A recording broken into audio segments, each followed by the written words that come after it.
This is gonna be a rambling, a rant, but this is just for me. Like I said before, and I say it again. I do this for venting purposes. This is all for me. And if you don't like it, leave, unsubscribe, and get the fuck off my page because I do this for me. Now, back to what I was saying. This is going to be a rambling, a rant, but I'm going to talk about a few different things. Number one, I'm going to talk about Tommy Sotomayor. Just recently, he did an interview on a show. I forgot what the show called. I forgot the show's name right now. But the statement that he made, he said that black men are afraid of black women. And he could be right. Maybe he is right. But from my viewpoint and living around black women, I must say it's kind of the opposite. It's more like black men are getting tired of black women. Especially the so-called good black men who were basically trying to do the right thing for their women. And then they realized that it wasn't enough. All the bickering, all the complaining, all the backstabbing, and most importantly, the disrespect. You know what I'm saying? How they disrespect the good black men too. And those men are getting tired of it. They're getting sick and tired of it. So what they do, they migrate to other communities where they're being not just loved, but for the most part respected. What's that old saying? Go where you go to a place where you're more respected at. But that's what happened to all the so-called black men.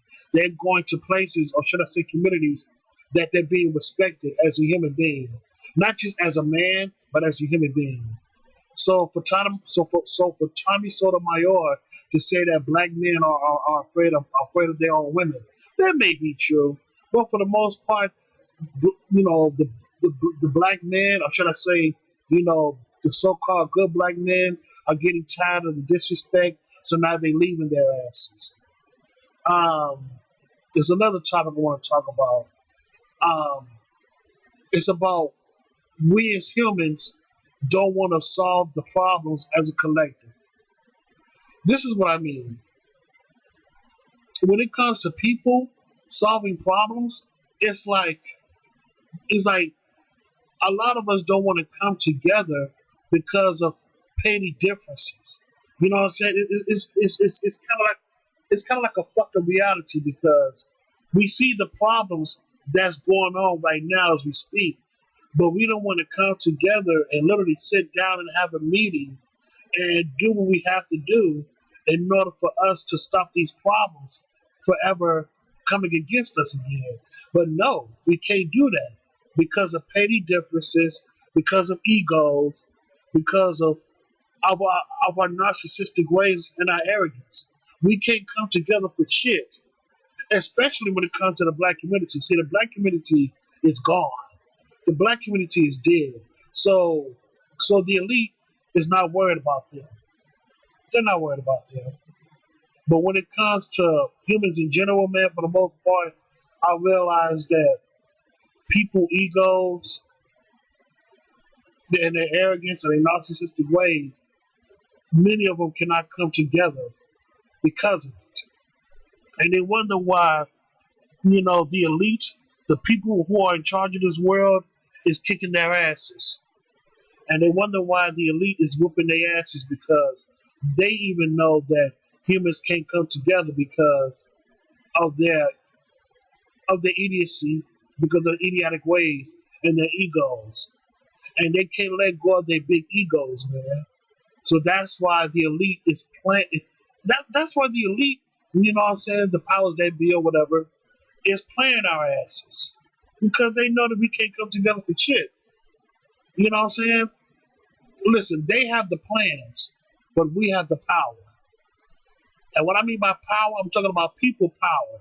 Once we come together, one sound, one strong unit, nothing can take us down. See, when it comes to the elite, they have the plans. And what I mean by plans, they have a way to create plans in order for us to not come together. See, they have nefarious plans to keep people separate.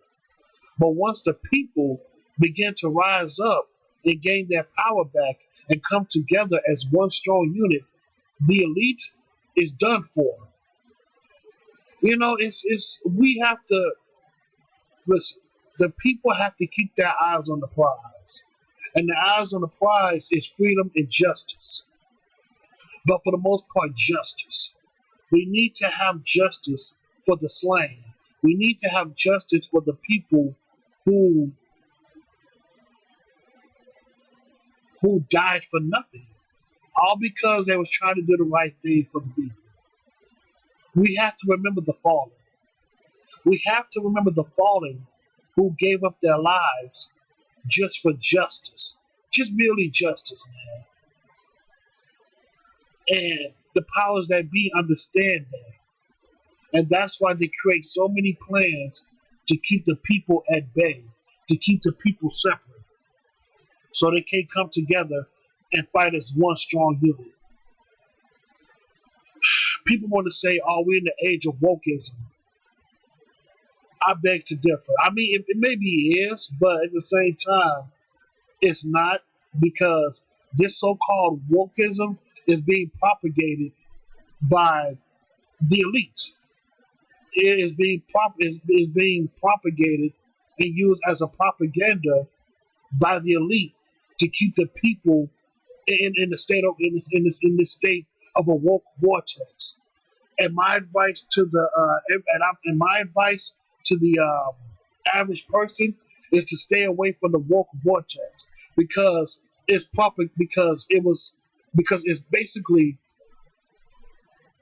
created and used as propaganda for the elite to keep you in a state of pseudo wokeism.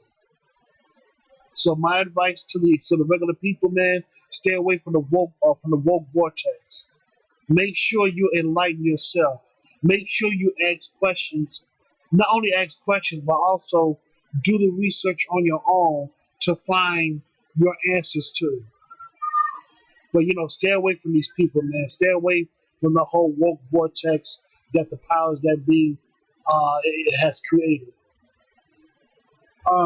There's another thing I want to talk about too, man. I can't think of it right now.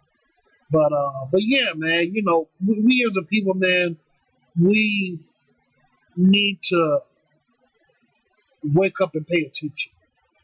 I'm not talking about the whole woke vortex thing, but just actually take a step back in your life and realize the things that we're doing, not just only the things that we're doing, but the things that we're worshiping, the things that we're buying, our mindset. We have to take a step back and realize. You just have to take a step back and realize what's really important to us. You know what I'm saying? We have to realize what we cherish the most in this world. And once you begin to really realize what you cherish the most, for the most part, I ain't gonna lie, for the most part, it's not going to be superficial nor materialistic. It may be the bare necessities that you cherish the most in life. It doesn't cost a whole lot of money to really cherish what you want and what you need in life. But for the most part, what you need in life, man. It won't cost a whole bunch of money like that, man. Because I realized something, man. Even for me, I had to take a step back and step away from the rat race and really think and ponder. Just really think, for the most part, what I cherish the most in life. And then I realized, for the most part, it's not entirely materialistic nor superficial, man. It's just the bare necessities and the things that I actually hold dear and cherish, in my lifetime and in my life. It really doesn't cost a whole bunch of money like that, man. It really doesn't. Especially me as a male, as a man. What's that old saying? When it comes to dealing with men, we as men are easy to please, and that is so true. We as men are easy to please. We don't need a whole bunch of this, that, and the third. We just need the bare necessities, and that's about it for the most part. You know, But yeah, man, but that's all I gotta say about that, man. Shit, that's all I gotta say. You know, we just have to do better. We all have to do better. I understand that money is important in this world, which it is. Money is important in the system. But I guarantee you, once this system collapses, I guarantee you that money won't mean a damn thing. I say it again. Once this system collapses, the whole concept of money will be thrown out the window. And the only thing that we're gonna have to worry about the most are the bare necessities. And that's all I gotta say, man. Shit, that's all I gotta say about that. So yeah, man. So I thank you so much and have a good day.